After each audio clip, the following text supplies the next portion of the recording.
while.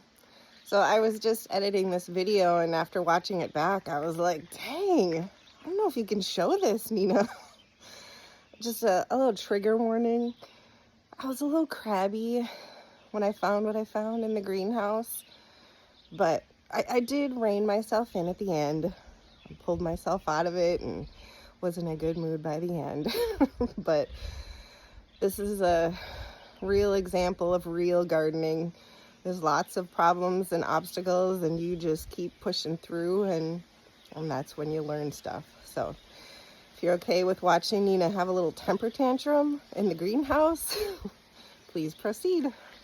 Well, and somebody tell me why I wait till the hottest part of the day to come in here.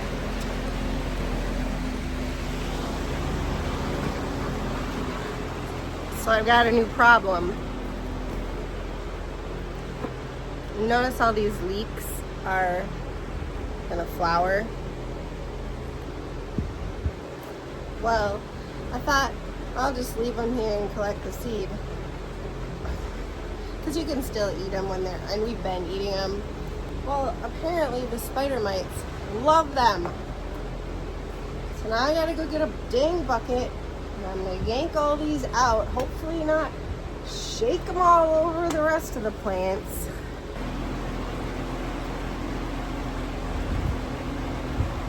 They would just find anywhere. I'm so frustrated.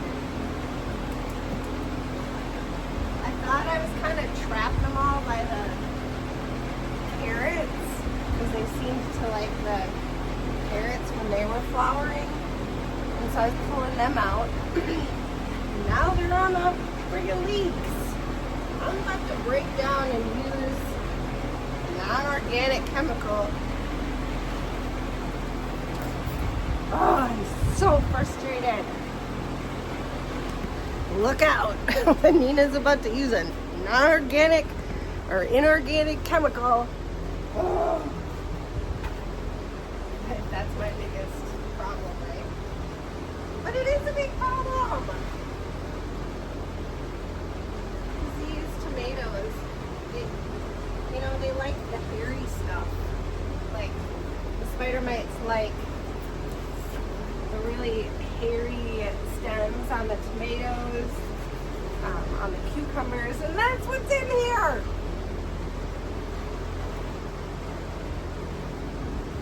I guess you guys are going to hear me rant today. Thank you for listening.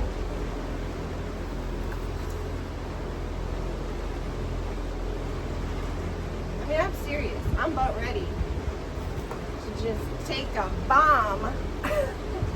But I don't know what it'll do to the tomatoes and cucumbers I've got planted. I mean, I guess they make stuff for that reason, right? I'm so sick of the spider mites.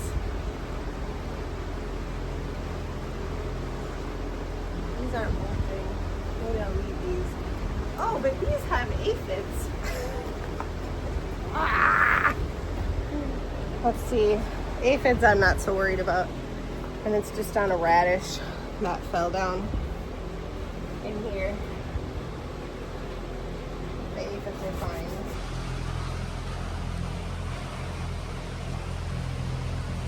See the aphids.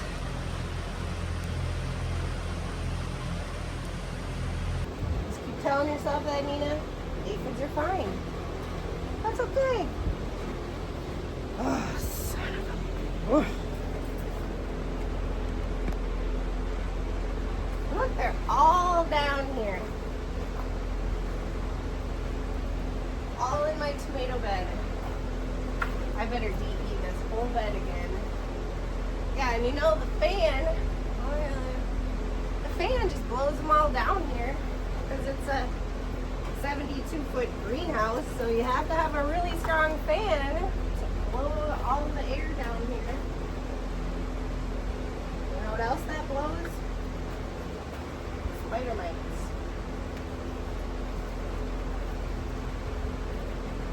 And I know everybody says, have you tried neem oil? Have you tried insecticidal soap? Yes, yes. Like for days and days in a row. times a week and once a week, and it doesn't work. It doesn't work. Not on my spider mites. I have extra tough spider mites.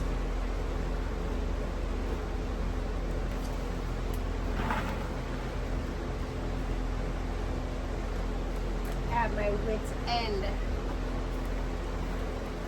And I'm hot.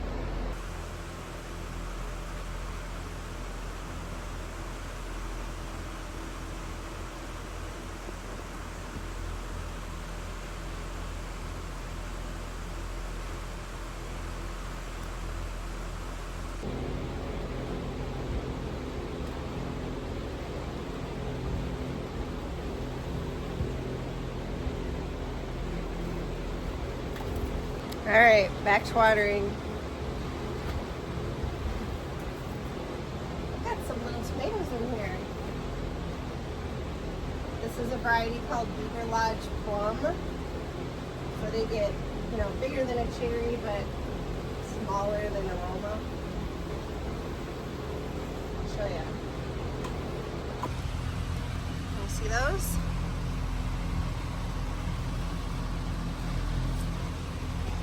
That's exciting. Those will be the first tomatoes of the season. I think I just started growing that variety last summer or the summer before, I can't remember. All of these tomatoes are looking like I need to get my butt in gear and get them tied up there with the twine. They're getting tall and it's hot in here, and I think they're a little stressed. They're trying to stand up. I know how they feel.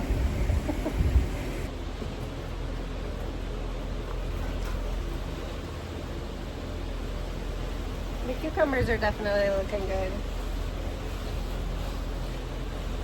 I'm afraid to even say it, but I haven't noticed the spider mites in the south bed.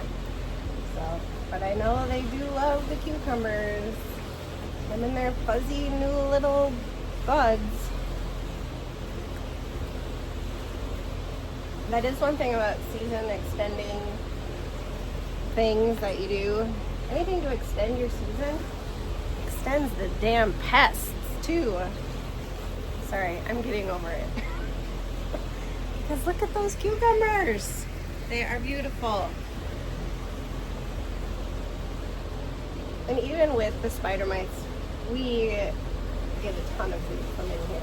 So it's just you gotta work a little harder to get it. And I don't want to hear any comments about all the weeds in here. There's nothing wrong with weeds. As my friend would say, I live in harmony with the weeds. I mean, tell yourself what you gotta tell yourself about weeds. They're good for the pollinators. The clover brings up the nitrogen from the soil. But I don't care, whatever you gotta tell yourself. Just don't sweat the weeds too much. This is the first time I've done sunflowers in soil blocks, and I think I'm loving it.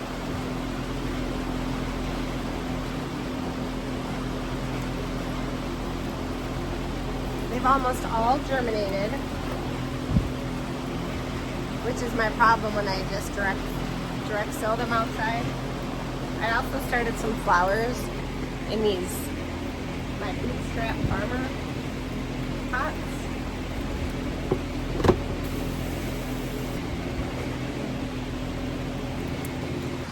I got some zinnias, some amaranthus, a bunch of those coming up.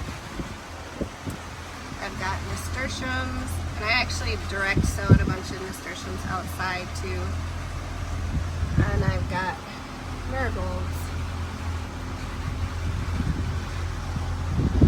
And they all seem to be loving these pots.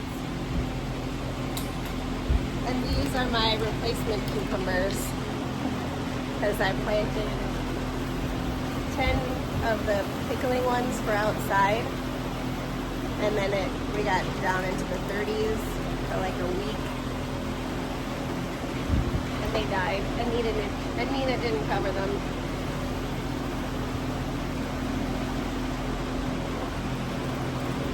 Which is okay. Cucumbers are pretty quick to germinate, so we just started some more. The orange tree is all done flowering, so we'll see what actually sticks.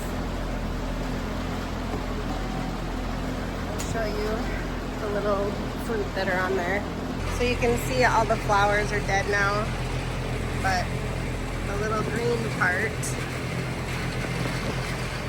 so this little part down here is what will become the orange. So right in there, that'll become the orange. And if they stay on when I shake it, that's a good sign.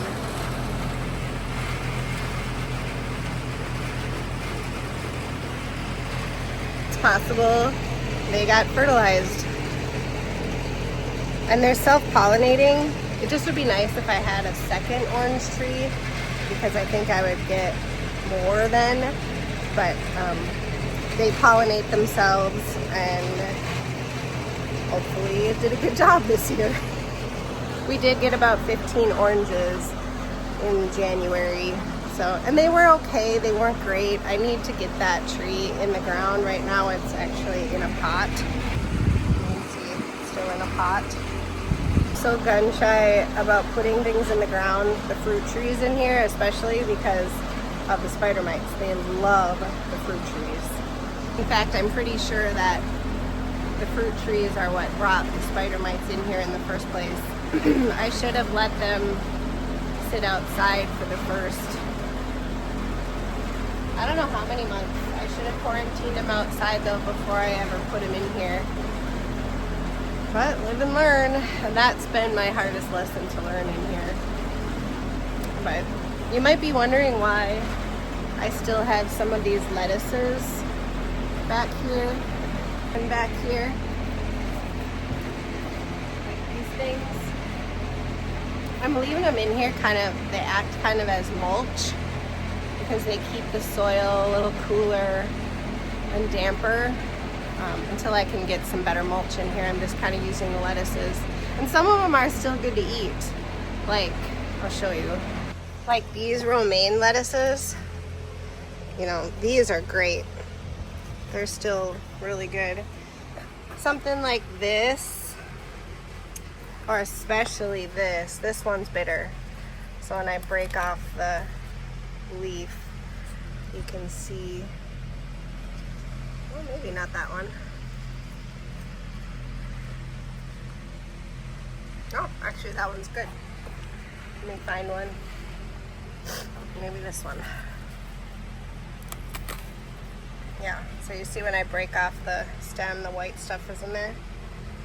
So my next video is probably going to be me trellising these tomatoes that are laying down because they've gotten so tall. And I'll just trellis them up to this wire here.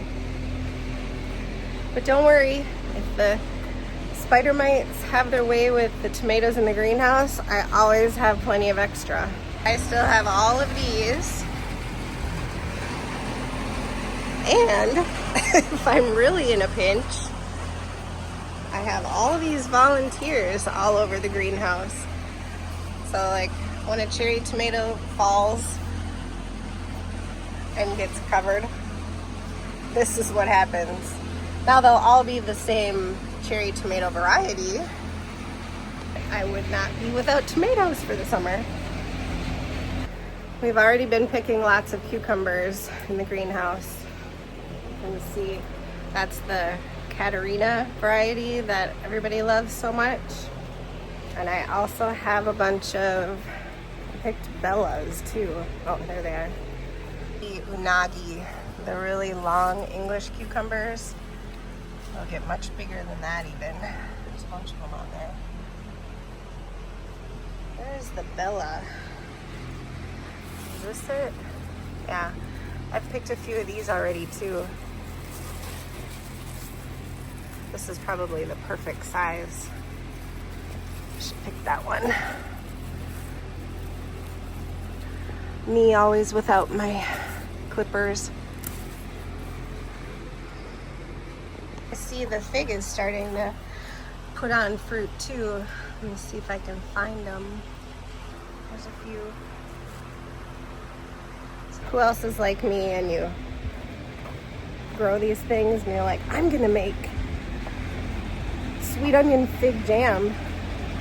And then the figs come in and you're like, I don't have time to make sweet onion fig jam. And then they go to the chickens.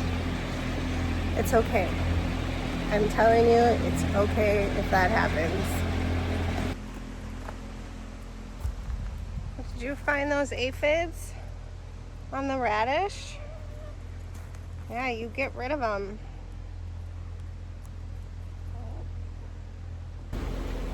And then the other thing that happens is you're talking to yourself the whole time and you haven't been recording.